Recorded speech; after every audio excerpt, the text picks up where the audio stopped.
Hi, this is Jim Cramer, founder of The Street, and I'm with Dan Dicker, who is a commodities expert, talking about perhaps the issue that may determine the earnings profile of a lot of the bigger banks in 2014. We're talking about the swaps market and regulation. That's right. Dan, there's a lot going on underneath. No one's talking about it. Very arcane, and I understand why the public has sort of lost interest in this story. It's the rulemaking process has been now close to 3 years, and everybody's sort of been lost. I mean, there's an alphabet soup of definitions that have gone into trying to create a newly regulated, a newly cleared, or at least an openly, transparently cleared market for over-the-counter swaps and other derivatives. Now, those plans have gone in almost unilaterally for at least now to U.S. banks, but people realize, or at least the banks realize, and the financial community realizes, that it's not enough to get the U.S. banks to comply. We live in a global marketplace, and therefore you need to have a certain amount of global compliance into the rules that are being written. Right.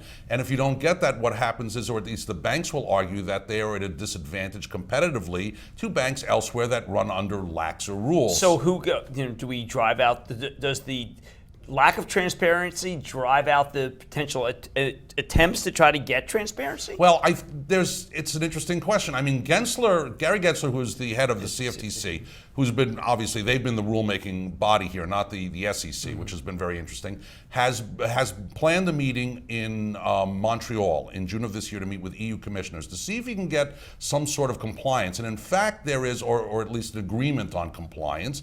There is a bill in Congress, actually today, in the House of Representatives, trying to create, or at least to say that non-U.S. entities don't have to follow the rules that are being implemented. Well, that's ridiculous. That means they're going to make much more money. The and point if you're is a salesman at Goldman, you should switch over to a foreign bank. Exactly, and the point is not really to have this passed, because the Senate's not going to take it up. Do they understand? Well, they do understand. What they're trying to say is they're just trying to say, we in the Congress want you to deliver another 6-month delay to this ruling, that's good, because then there's more profitability for the banks. Well, that's the point. This is the kind of stuff that you can jam clients in if you want to. In other words, it's a hidden fee. That's exactly right. And no one wants this to be transparent for your bank, because then your fees are cut dramatically. And the banks don't want it, obviously, to be transparent, because they've made an enormous amount of money in the past and will continue in the future to keep what is a very closed-end market closed and not have to pay what are, fairly serious fees in terms of clearing these over-the-counter products in a regulated exchange. Now, the exchanges obviously are somewhat on the fence on this, because their biggest customers are banks,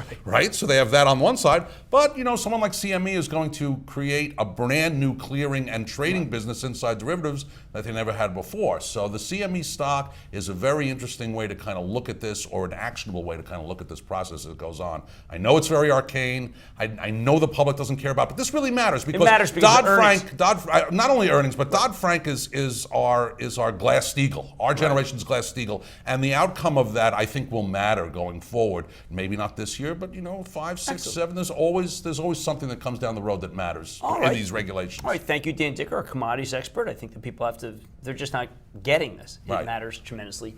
Jim Cramer, founder of The Street, stay with us.